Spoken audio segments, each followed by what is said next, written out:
પરીક્ષિતને એના આત્માને પોતાનું સ્થાન આપવા માટે સભાની અંદર ચારે બાજુ બહાર નહોતા ઋષિમુનિઓને, પણ મોટી મોટી જટાઓવાળા પાસે પણ એની દવા નહોતી. એ દવા ભગવાન સુખદેવજી લઈ અને રાજા પરીક્ષિતની સભામાં પ્રગટ થયા. બોલો સુખદેવજી મહારાજ કી જય. કારણ કે લખ્યું છે ભગવાન છે. તતરા ભવદ ભગવાન વ્યાસપુત્રો યદ્વષ્ટયાગામટમાનુનપેક્ષ અલક્ષ્યલિંગો નિજલાભ તૃષ્ટો વૃતશ્ચ બાલેર અવધૂત વેશ. ભાગવતના કથાકાર ભગવાન શુક છે, કેવા છે? અવધૂત છે. બાલેર અવધૂત વેશ. અલક્ષ્યલિંગો, એને કોઈની સાથે કઈ સંબંધ નથી, ન સંપત્તિ સાથે, ન સ્વરૂપ સાથે, ન અવસ્થા સાથે, ન સંજોગ સાથે. પાત્રતા જોઈ એટલે પરીક્ષિતને કથાનું દાન દેવા માટે આવી ગયા. એક કથાકાર બેઠા છે કૈલાસ પર્વત પર, ભગવાન ભોળોનાથ. એ ભોળોનાથ પણ આવો છે, જટા મુકુટ સુર સરિત લોચન નલિન વિશાલ. રામાયણમાં જે લખ્યું છે એ શંકરનું વર્ણન અને ભાગવતમાં જે લખ્યું છે શુકનું વર્ણન, એ બેનું ગુજરાતી એક સરખું થાય. એકની જટામાંથી વહે છે એટલે જટાશંકરી છે, એકની જીભમાંથી વહે છે એટલે જીહવાશંકરી છે. એકનું નામ ગંગા છે, એકનું નામ કથા ગંગા છે. કરે છે બે એક જ કામ. એક ગંગાનું સ્નાન માણસને મુક્ત કરે, એક ગંગાનું પાન માણસને મુક્ત કરે. એક ગંગાને મેળવવા માટે થોડો ઘણો વિનિયોગ થાય. એક ગંગા એવી છે જેને જ્યારે જ્યાં તમને જેટલો સમય મળે એટલો સાંભળી શકો છો. ભગવાન જુઓ તો ખરા કેટલા ભાગ્યશાળી છીએ આપણે. મારા ને તમારા બધાના ખિસ્સામાં ફોન છે, મારા ને તમારા બધાની ઘરે ટીવી છે, મારા ને તમારા બધાના ખિસ્સામાં એટલા પૈસા છે બે સારા પુસ્તક લઈ શકીએ. બસ ચેનલ નક્કી કરો કઈ ચેનલ જોવી છે. મોબાઈલમાં યુટ્યુબને સબસ્ક્રાઈબ કરો. કેટલા સંતો કથા કરે, કેટલા બ્રાહ્મણો કથા કરે, ભૂરીદાજના. એમાંના એકોના અવગુણ આપણે નથી જોવાના, દરેકની અંદરથી ગુણ. કોણ શું કરે છે ને કેમ કરે છે. અરે સંપત્તિ પૈસા લઈને કોઈ કથા કરતો હોય તો ભગવાનનું નામ લે છે, થોડા કઈ બીજા ધંધા કરે છે. તો ભગવદ નામ પૈસાના જોરે, પૈસાની સામેનું કઈ મૂલ્ય જ નથી. અને એ ગુરુ કૃપા થઈ. અને જ્યાં સુધી ગુરુની પ્રાપ્તિ ન થાય, જ્યાં સુધી ગુરુ દીક્ષા ન આપે, ત્યાં સુધી ક્યારેય. એટલા માટે તો સ્વામિનારાયણ સંપ્રદાયની આરતીમાં જ કીધું, જય સદગુરુ સ્વામી. ભગવાન સદગુરુ સ્વામી જે જીવનનો ઉદ્ધાર કરે, અંધકારનો નાશ કરે, અંજવાળું કરે, અને એ ગુરુની પ્રાપ્તિ થઈ. પ્રથમ સ્કંદ પૂર્ણ થયો અને દ્વિતીય સ્કંદનો આરંભ થયો. દ્વિતીય સ્કંદના આરંભે સુખદેવજી રાજા પરીક્ષિતને પ્રશ્ન કરે છે, અને એ પ્રશ્નની સામે પરીક્ષિત મહારાજ જે પ્રશ્ન કરે છે એ બધી કથા આવે છે.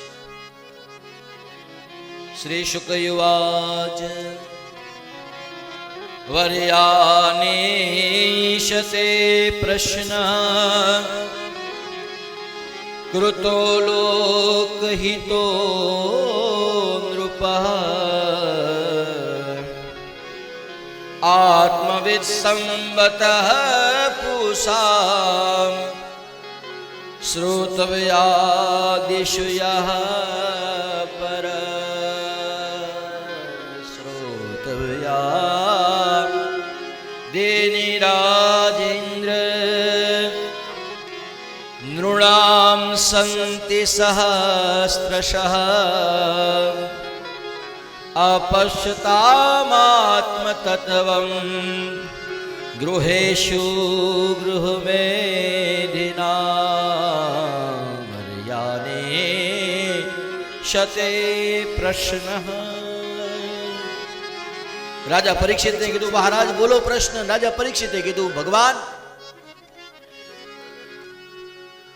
બે જ પ્રશ્ન. મરણ જેનું આવી ગયું એને શું કરે, જીવતા સમયે શું કરે એ સમજાવી દો. મારી પરિસ્થિતિ એવી છે, હવે મારી પાસે લાંબો ઉપદેશ સાંભળવાનો સમય નથી મહારાજ, અને મને ખબર નથી, કારણ કે પાંડુનો દીકરો, પ્રશ્નોનો પાર નથી. આમ પ્રશ્ન પછી પ્રશ્ન પૂછવા જાય હાથ બી આમને પૂરા થઈ જશે. પણ મહારાજ એવો પ્રશ્ન, એવો જવાબ, એવી વાત કરો કે તમને ખબર છે મારી શું પરિસ્થિતિ છે, અહીંયા શું સંજોગ છે. એટલે મૃત્યુ સુધરે, જીવનના પરમ ધ્યેયની પ્રાપ્તિ થાય, કલ્યાણ થાય આત્માનું, એવી કાંઈ કથા કરો. ત્યાં તો ભગવાનની કથાનો પ્રશ્ન સાંભળ્યો. સુખદેવજી કીધું વરિયાને શતે પ્રશ્ન કૃતો લોકહિતો નૃપ. રાજા,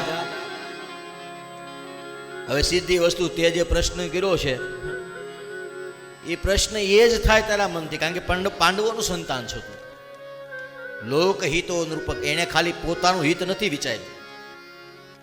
જીવ માત્રને કલ્યાણનો માર્ગ તારા કારણે મળશે. સીધી વસ્તુ છે, જેને જેવું ખાધું હોય એવો ઓડકાર આવે ને. મૂળો ખાધું હોય તો મૂળાનો આવે, લસણ ખાધું હોય તો લસણનો આવે. જેવું ખાધું હોય, અંદર જે પેટમાં પડ્યું હોય એનો ઓડકાર આવે.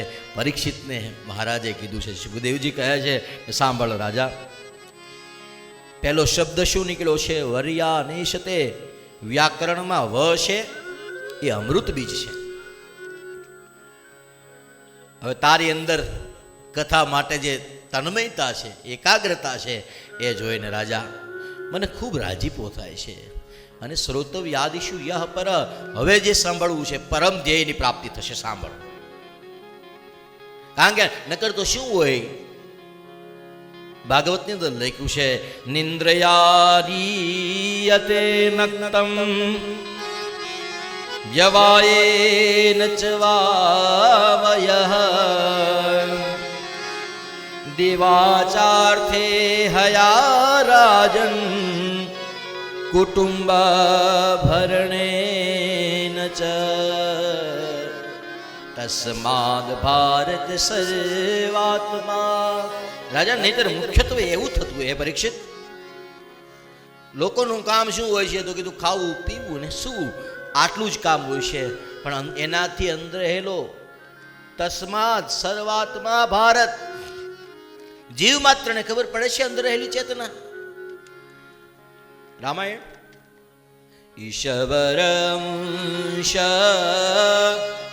જીવય વિનાશી, ઈશ્વર અંશ જીવય વિનાશી, ચેતન સહજ અમલ સુખ રાશી, ચેતન અમલ સહજ સુખ રાશી, મામે વંશો જીવલોકે સર્વાત્મા ભગવાન ઈશ્વરો હરિ. હે રાજા, તારા ને મારા હૃદયની અંદર બીજા તો ઈશ્વર એક જ છે. પછી હું સુખદેવ છું, તું પરીક્ષિત છે, એ બીજી વાત છે. પણ એક જ અંશથી છૂટા પડ્યા છીએ આપણે બધા. એક જ આત્મા, સ્ત્રી પુરુષી માણસના ભેદ છે, મારી તમારી નજરનો ભેદ છે. એટલે ભાગવતના પ્રથમ સ્કંદની અંદર લખ્યું કે જ્યારે સુખદેવજી 16 વર્ષ સુધી માના ગર્ભની અંદર રહે અને જન્મતા વેત નાળ ખંભે નાખીને દોડવા લાગે છે, એવા સમયે નદીની અંદર સ્નાન કરતી ગોપીઓ, સ્ત્રીઓ, સુખદેવજી નીકળી ગયા, કાંઈ ફેર ન પડ્યો. વ્યાસજી જ્યારે નીકળે છે ત્યારે સમુદ્રમાં નાહી રહેલી, નદીમાં નાહી રહેલી પેલી સ્ત્રીઓએ કપડાં ઓટી લીધા. અને વ્યાસજીએ સ્ત્રીઓને કીધું કે તમારું કંઈ સમજાણું નહીં, કેમ? તો કીધું હવે હું તો ગૌઢો થઈ ગયો છું, મારે માથે ધોળા થઈ ગયા છે, મારાથી નો શરમાવાનું હોય. પેલો ગયો એ 16 વર્ષનો છે, તમારે એનાથી શરમાવાનું, એનાથી તમને કાંઈ ફેર ન પડ્યો, અને હું નીકળ્યો તો તમારી આવૃત્તિ. ત્યારે પેલી સ્ત્રીઓએ કીધું કે 16 વર્ષનો છે પણ એનામાં વિકાર નથી, એને સ્ત્રી પુરુષનો ભેદ નથી. તમારા ભલે 1 થયા પણ તમારી નજરમાં મેં સ્ત્રી છીએ.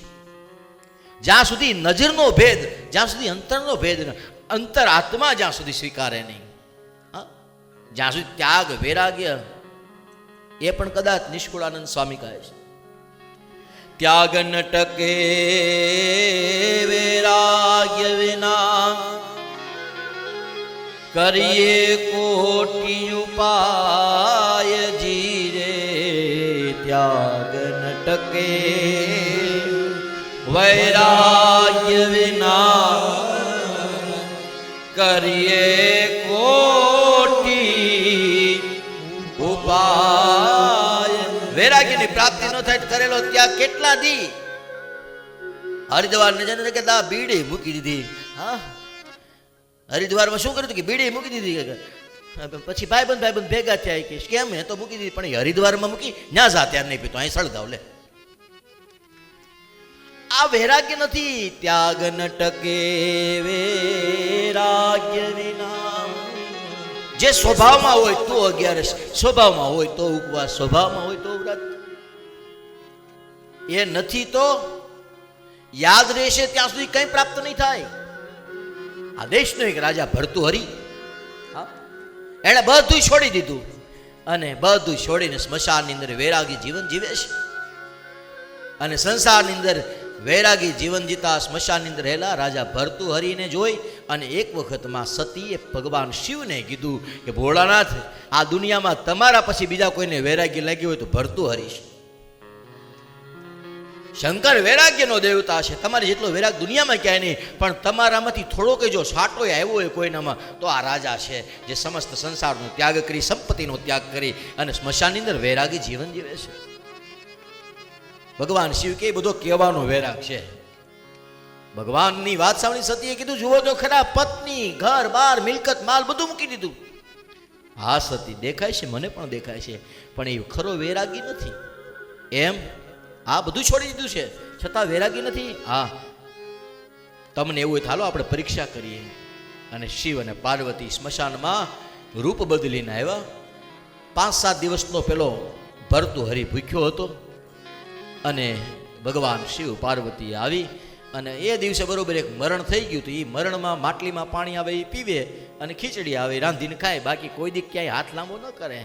અને ત્યારે સ્મશાનના અંદર આવેલા ડાઘુઓની પાસેથી ખીચડી ને ચોખા હતા, એ રાંધી અને ખાવાની તૈયારી કરે. ત્યાં ભગવાન શિવ પાર્વતીએ જઈને કીધું કે એલા અમને ભૂખ લાગી છે, થોડુંક દે ને. રાજા ભર્તુહરિએ બધું દઈ દીધું. એ લ્યો તમે ખાઓ. પાણીનો ઘડો લઈને જ્યાં પાણી પીવા જાય ત્યાં તો થોડું પાણી શિવ પાર્વતીએ માગીને પી લીધું, બાકીનું બધું પાણી ભગવાન ભોળાનાથે ઢોળી નાખ્યું. છતાં પણ ભર્તુહરિ કાંઈ બોલ્યો નહીં. સતીએ કીધું ભગવાન શિવને કે દેખો ભોળાનાથ, જો આનાથી મોટો વૈરાગી ક્યાં જોવા મળે. સતીને કીધું ખડી ઊભી રહે, ઉતાવળ ન કરો સતી. ભર્તુહરિને કીધું કે તમે તો બહુ વૈરાગી હો, તમે તો કેટલો ત્યાગી કર્યો. કે કેમ? તો કીધું તમે ભૂખ્યા હતા, ખીચડી દઈ દીધી. તમે ભૂખ્યા હતા, પાણી અમને દઈ દીધું. તમારે જેટલો ત્યાગ કોનામાં? ત્યારે ભર્તુહરિએ ભગવાન શિવને કીધું કે હવે મહારાજ, પાણીની ખીચડીમાં શું હતું? આખી દુનિયાનો માલિક હતું. હું ભર્તુહરિ છું, ભરથરી છું.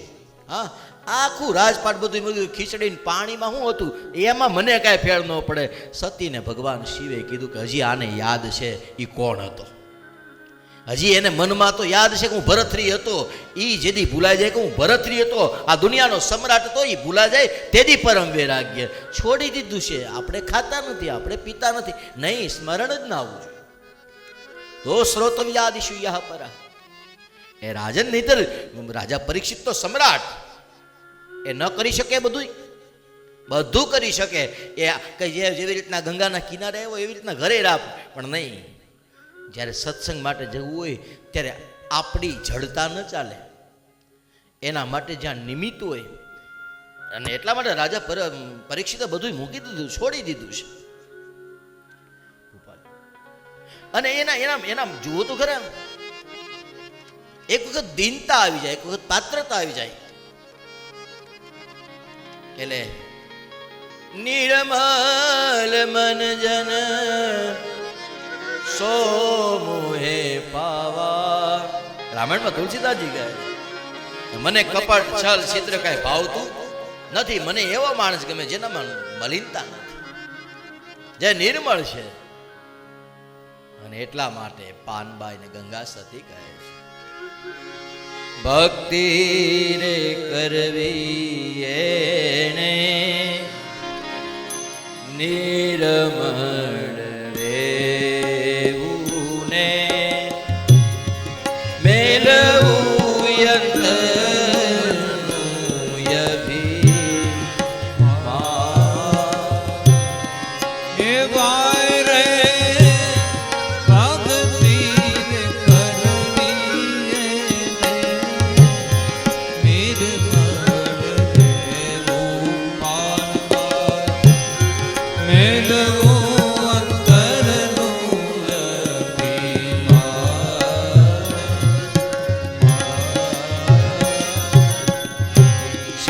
ગુરુ ચરણમાં શિષ્ય રે નમાવી પાનબાર પ્રેમથી લાગવું પાર ભક્તિ રે કરવી એણે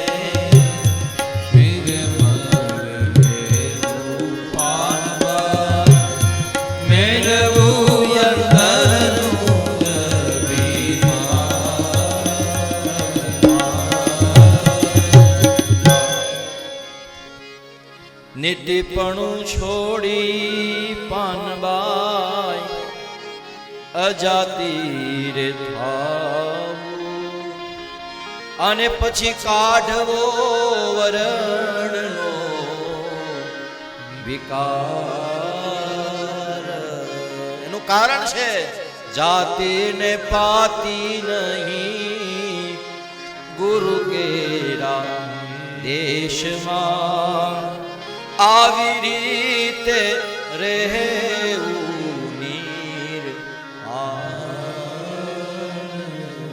અને એટલા માટે ભક્તિ રે કરવી નિર્મળ રે મેળવું